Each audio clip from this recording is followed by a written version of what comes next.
Today I'm here with Professor Eric Kandel and Dr. Tina Moen and Dr. Sean Pakbaz and Professor Laligam Shekhar. We are going to talk about brain mapping and therapeutics and artificial intelligence. So it's a great pleasure to be on the panel with you, and I would like to turn the discussion to Dr. Moen and see what's your thought in terms of how AI could actually help brain mapping and therapeutics in terms of neurological disorders, and what's Watson Health is doing at the moment?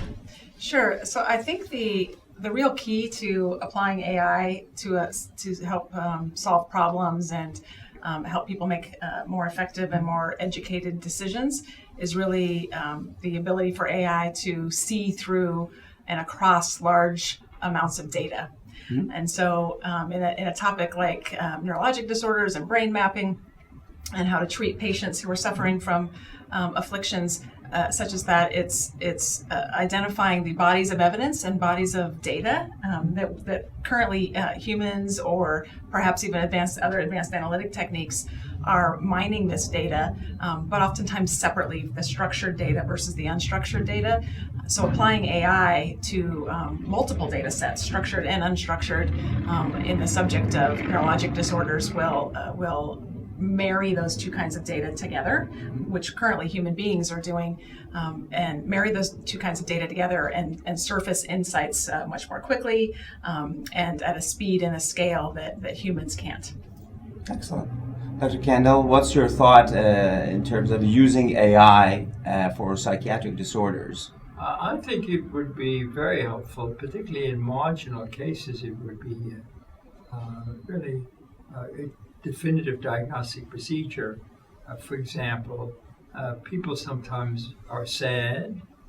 They may be sad spontaneously, or they may be sad in response to a loss of some sort. When is that sadness that is normal transformed into a sadness that is pathogenic, an actual depression? And I think it would be extremely helpful in the early stages to have AI as a partner in the decision making. So I think there are a number of cases where at the margins, AI will be tremendously helpful. Excellent. Dr. Pakbaz, you are already integrating some of the softwares, AI softwares in neurointerventional radiology. Can you talk about that a little bit? Sure. So AI can be used in gathering data, coming up with formulation of a plan, or also it can be used in actual technology. So we're able to use it to predict what part of brain could be potentially damaged, or stroke has already taken effect, or use it to visualize things, such as rapid transfer of data, crunching algorithms, or being able to look at large numbers of cases and predict what part of brain is affected. For example, in the area of aspect score, there are already companies that can get CT scans, and the machines have learned from large sets of data through previous experiences that the areas of affected brain. So machine learning can predict the aspect score. Dr. Shekhar, how do you think we can use machine learning for skull-based surgery, neurosurgery in general? You know, artificial intelligence and the combination of AI with robotics is going to have a tremendous impact on neurosurgery. I'm just going to highlight two areas. The first is the area of decision making. You know, for instance, today, if you have a patient with a brain tumor, or you have a patient with an infection in the intensive care unit, or let's say a ruptured aneurysm, the neurosurgeon is making a set of decisions. Stroke is another area. However, the available data are constantly changing. There's huge volumes of data there. Some of the data is good and some of the data is not good. So it's up to the physician to read this information, digest all that, and make the right decision. So I think that AI can help us in gathering information in a real-time fashion, but also applying decision-making algorithms and help guide the physicians. Not tell them, but maybe tell them in a very gentle way to make the right decisions. For instance, today, all of you, when confronted with an issue, you whip up your iPhone and you go on to Google or Bing or whatever, and you look for information. And I see 10 years from now, we're going to be doing this with implanted epidural electrodes. There will be a group of cyber doctors that, when they think it, they will ask the question, and it'll connect with a cloud, which is enabled with AI, and they're going to get the answer within a minute or within a few seconds, if they be. So that's the area of decision making. I think is going to be very important. The second area is what I call patient follow-up. So we have a lot of problems with the follow-up care of patients and just healthcare in general. There are tremendous demands on personnel. So when I operate a patient and I discharge a patient, ideally, I'd like to see that patient every day, or maybe twice a day, just to see how the patient is doing. But from a practical point of view, it's just not possible. So there is a nurse practitioner or a physician assistant who's going to see that patient 2 weeks from now. We give the patient a set of directions to follow. The patients sometimes realize the importance of that, sometimes they don't. But imagine if you had a chatbot that will communicate with the patient twice a day and see the needs of the patient, maybe even look at their picture using facial recognition algorithms, etc., look at their wound and so on. And that can be a big help. And this can also be applied to chronic disease management, such as diabetes, high blood pressure, obesity, etc., a variety of things, heading off stroke at the pass. Before big strokes happen, if a patient has symptoms, that can be screened by an AI-enabled chatbot, and if can be made readily available. And that's going to be the key, the availability of such technology to all humans at a very low cost. If it's only going to be available to a few isolated rich people, it's not going to help us. That's an interesting point. Dr. Mohan, where are we in terms of integrating this technology into a surgical platform or any of the diseases that are out there? Today you talked about ALS, and there was a discussion about autism and psychiatric disorders. So where are we now, and where will we be in, let's say, 5 years or 2 years? Great question, and a little bit tough to answer because of the speed of technology development. But so today, Watson Health, as I mentioned earlier, is a 3-year-old organization, and really the world lies before us, if you will, and by us I mean those of us in healthcare. Where do we start? What's next? There's almost so many places to start that we need to be quite mindful of not trying to do too much at once. So today, as I mentioned, we've got the great ALS example with Barrow Neurological, but also a variety of applications in things outside of neurology, and sort of expanding into subsequent and related therapeutic areas. Psychiatry and mental health is a fantastic example, with depression being associated with so many other chronic disease states. And how do we start to find the patterns between something like diabetes and a diabetic patient who is depressed and who is not depressed, and how those patients present and what might look different, and then perhaps making recommendations on how we would treat them differently to address both chronic conditions. On the surgical front, I think that there's still so much effort going around from our perspective around how to capture and analyze and bring up insights into areas more on the therapeutic side, that surgical is on the horizon for us still. But certainly, as our colleagues here on the panel have said, there's a lot of promise there. Yeah. One very interesting application that just dawned on me, which is rather humorous, and that is in the evaluation of transference.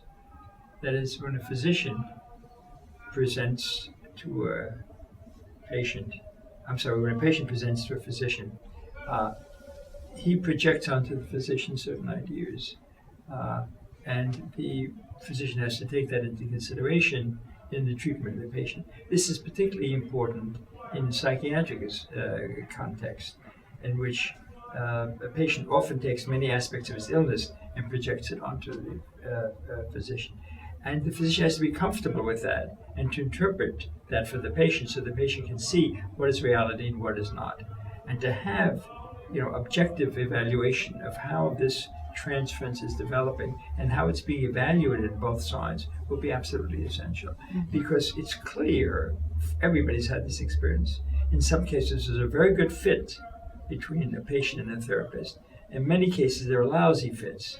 So if we had some objective way of evaluating this and helping both the patient and the physician see that this is not working well, you should seek another therapist, would be very important. Yeah, I think that's a great point. And in neurosurgery, we are now basically starting to use much more real-time imaging and use different spectrum of light to detect cancer, as we discussed over the poster, and integrating this data real-time with the preoperative data that exists, from MRI and data from the patient's record, could actually give us a very precise way of mapping the abnormality, and with the precision that we get from that data, we could actually have a very effective surgery. So I'm just wondering, in terms of data integration, what's your thought as in terms of integrating the imaging, in terms of MRI preoperatively, with intraoperative data from, let's say, photonic data and patient record? Is RBM Watson moving to that direction? How do you integrate this data, and how real time it can be?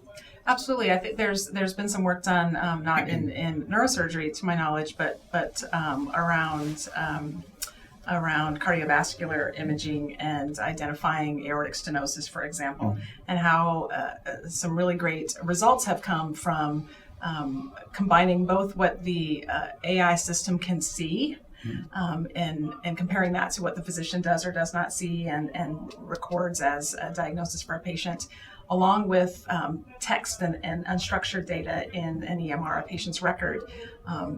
Again, what a physician and care team have documented for a patient, building those two things together, combining those two things together, and again, surfacing insights for patients who perhaps have all the key things, whether it be in their image of their valves or in their data about them, merging those two things together and identifying patients who weren't otherwise diagnosed with aortic stenosis. So that sort of approach can certainly be then duplicated for other combinations, other areas of the body, other things they're looking for, and marry that structured data, unstructured data, along with image data to help a clinician best understand what's going on with their patient and make the best recommendations for the patient. And how do you do that? You do that on a cloud system? You do that individually in each hospital? Can you tell us how do you do that? Yeah, I'm not a technologist, but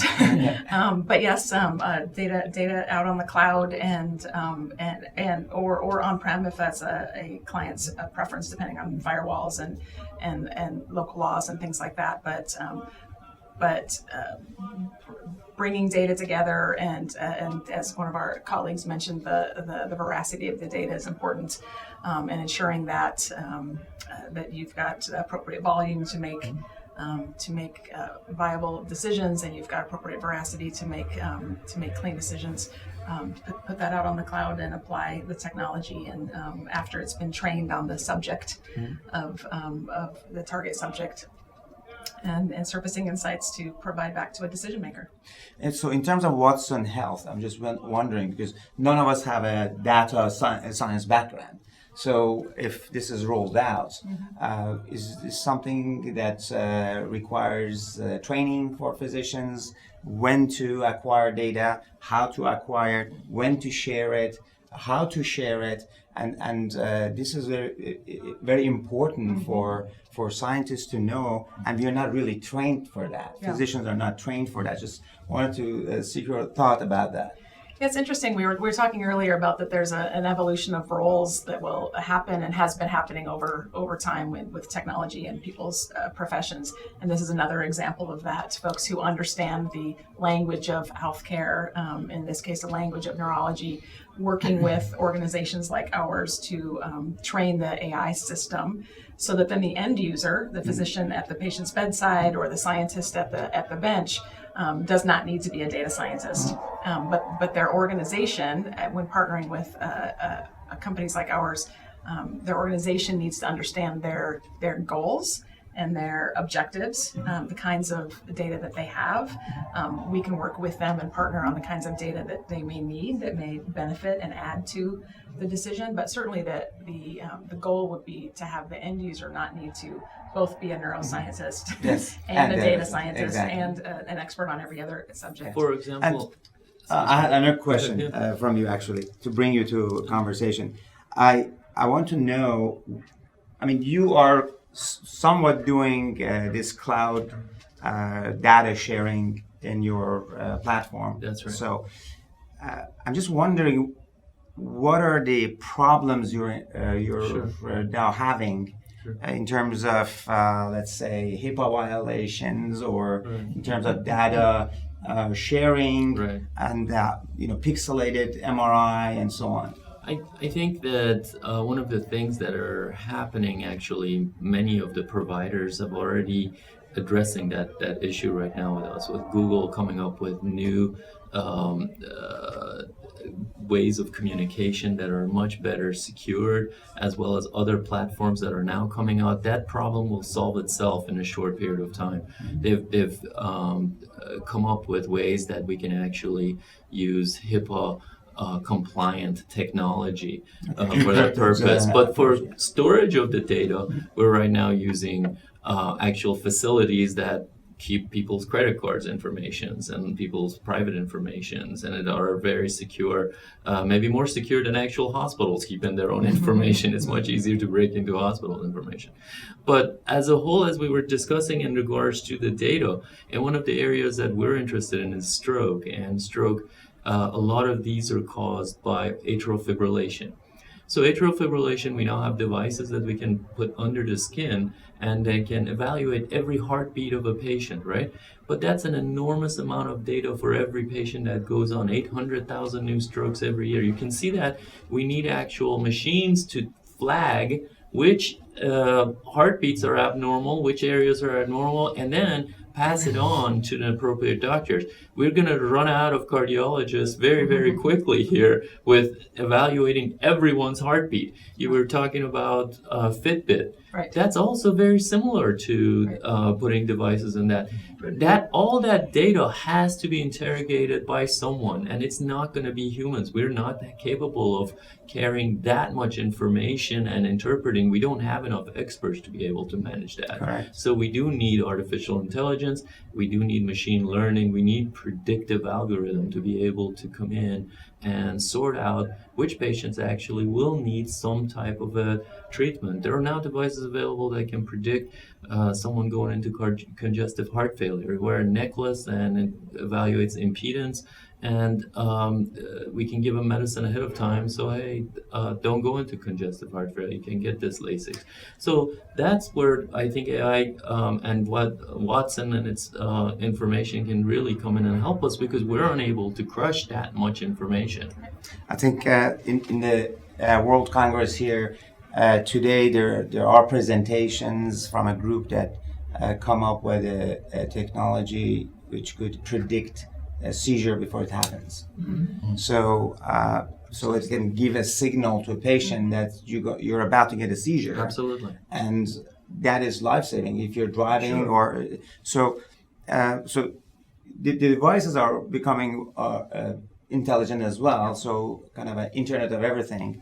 But I think I would like to ask from Professor Shekhar, what's your thought on kind of the ethical ramification of this? Do you do you see any challenge in this technology? Well, one of the two issues I'd like to address in this regard, the ethics of it really come down to what is the right thing, what is the right outcome for the patient, and the other aspect is job creation or job loss. I think that if we keep the central goal in mind, what is the right thing for the patient, the right thing for the patient is not simply the right delivery of healthcare, but also cost, because in the end, if you have a certain budget, every population has a budget, and you want to develop or deliver cost-effective healthcare. For instance, my colleague was talking about patients who have had strokes that cannot be helped. It's too late to intervene, or so on, and that patient gets transferred to the major center, and it's the whole thing is wasted. We have tremendous amount of waste in the operating room and in the hospitals because we are doing maybe sometimes the wrong tests, inventory is being managed poorly, etc. There's tremendous opportunities there to incorporate AI and reduce costs. So that's the one aspect. So which is basically comes down to delivering the right care, but also cost-effective care. The other aspect is what is our responsibility to healthcare workers. As you know, in the USA right now, healthcare work is considered to be one of the top employment opportunities, perhaps along with computer work and so on. And I see that this is going to change tremendously. I don't know if the jobs are going to disappear, but certainly they're going to change because all the janitorial and lower level functions are going to be better done and more efficiently done and by AI-enabled robots in the years to come. So hospitals will be forced to use them. But then how do we prepare our workforce? How do we prepare our population for that to happen? We're just not doing that because our politicians are simply not in touch with what is happening in technology. There's a huge divide between these group of doctors, like our people sitting here, the computer people, the tech expertise, massive amounts of tech expertise we have in the U.S., and the politicians who never took science, or they don't believe in science, they don't believe in evolution, etc., on the other side. So we need to bridge that. We need to communicate better to the young people, because they are the population of the future. How do we get there? That's a great point.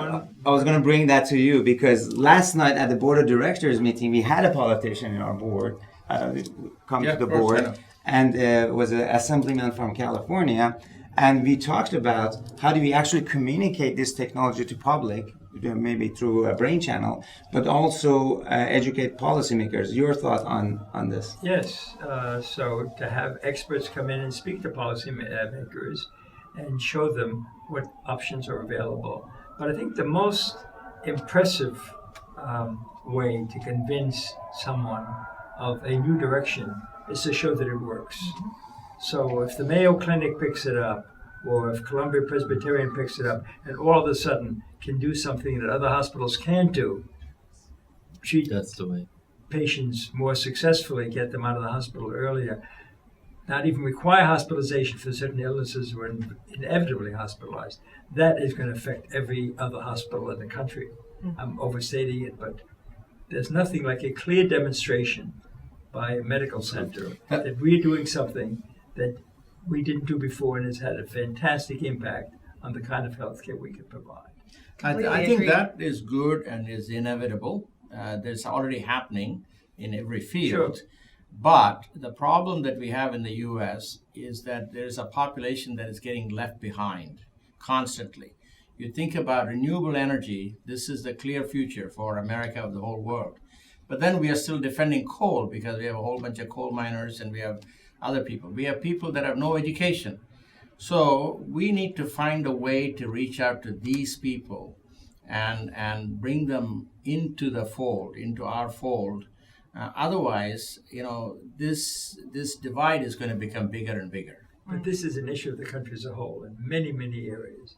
And what you need is a government sensitive to the poor, which our government is periodically in its history.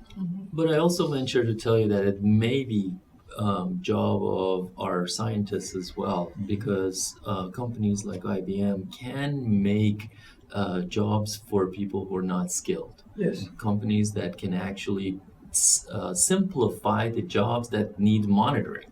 For example, in the areas of security, in the areas you can be sitting at your house now and monitor 5-10 different places, and you don't need a great skill for monitorization or other areas. Or you mentioned janitorial function, that robot will need a supervisor. That very person that is low skilled can learn that, and it's a job of our IT and technology companies to make it simplified enough where you don't need a computer engineer to tell that robot what to do. We need that interface where low-skilled people can actually operate high-skill equipment.